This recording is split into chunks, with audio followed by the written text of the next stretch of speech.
আপনি যদি সকালবেলা অর্থাৎ ভোরবেলা ঘুম থেকে না ওঠেন তাহলে আপনি সফল হতে পারবেন না। কিন্তু আসলেই কি তাই?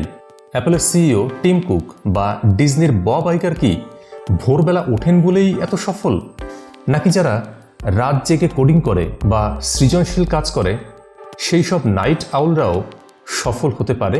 গবেষণা দেখা যায় আর্লি বার্ডস বা নাইট আউল হওয়াটা আপনার চয়েসের উপরে ডিপেন্ড করে না, বরং এটি একটি বায়োলজিক্যাল বাস্তবতা।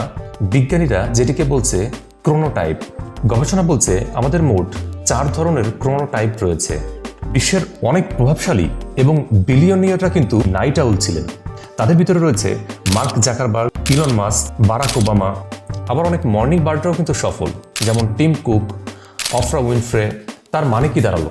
সফলতা নির্ভর করে না আপনি কখন ঘুমাতে যাচ্ছেন, সফলতা নির্ভর করছে আপনি দিনের সময়গুলোকে কিভাবে সর্বোচ্চ ইউটিলাইজ করতে পারছেন।